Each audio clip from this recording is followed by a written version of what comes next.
Star Citizen's Alpha 4.0 is just around the corner, and depending on when you're seeing this, it might already be here. The 4.0 EPTU has been live for some time now, allowing anyone with a base game package to experience Pyro, server meshing, and all the new features introduced with the 4.0 patch, which I talked about in my last video linked in the description down below. Reports about improved client and server performance have been floating around, so I decided to try it out for myself. If you're interested in more content like this, maybe consider subscribing and hitting the bell icon so you don't miss any future uploads. Also, stick around until the end to find out how you could potentially see some major performance increases for yourself. With all that being said, let's get on with the video. Initially, the game ran smoother than usual, especially in Stanton. However, when I jumped to Pyro, performance dipped back to the expected levels, undesirable frames, and server lag. After playing for a bit, I decided to take a break. Then, on Monday night, a new patch dropped, so I booted the game back up to test it out. Upon logging in, I had to recreate my character, which isn't unusual. I loaded in, chose my home location in New Babbage, and immediately noticed the game was running better than I'd ever seen. Server FPS was deadlocked at 30 FPS, which for me was unbelievable.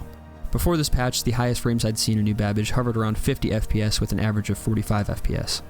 This time, just walking around the spaceport, taking the metro, and exploring the commons, I was hitting 70 to 120 FPS in some areas, with lows in the high 50s to low 60s. I immediately started recording and pulled up the performance graphs. With the server at 30 FPS, gameplay felt very smooth. Elevators worked fine, the metro ran seamlessly, although one metro door didn't open at the spaceport, forcing me to take another. Annoying, but a minor inconvenience. Checking GPU and CPU performance, I saw very little bottlenecking as they both stayed pretty in sync. To test performance while flying, I grabbed a 400i. Everything was working completely fine until I noticed that my frames dipped to 30 FPS once I entered the pilot seat, but returned to normal when I got out. So I just decided to switch to the old reliable Avenger Titan. After a quick detour thanks to falling into the hangar elevator pit, I took off in the Avenger Titan.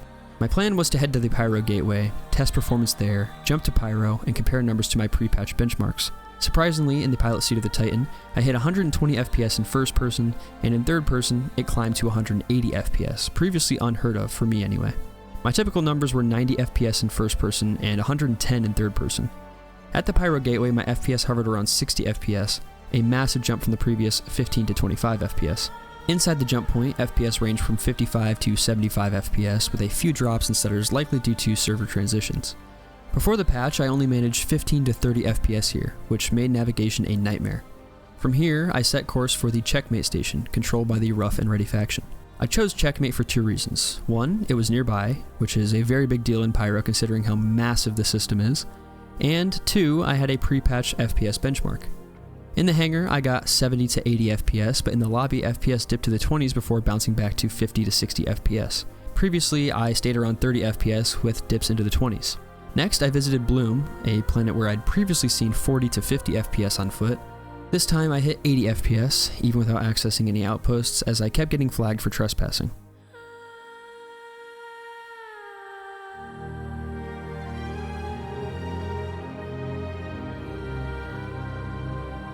At this point, I decided to tweak my graphics settings. Changing DLSS from quality to off dropped my FPS from 120 to 95 in space.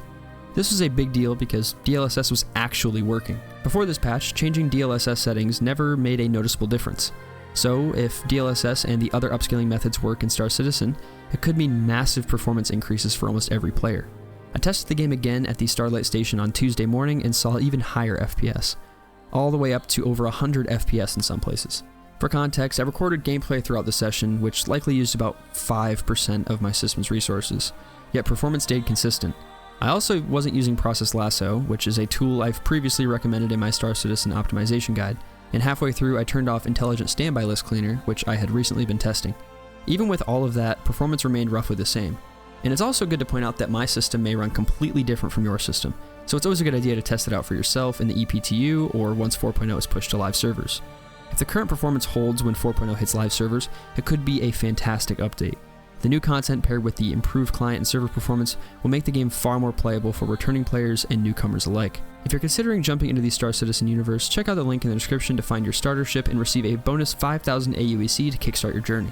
For those of you who already own the game, have you tried Alpha 4.0 yet? Are you excited about the performance improvements?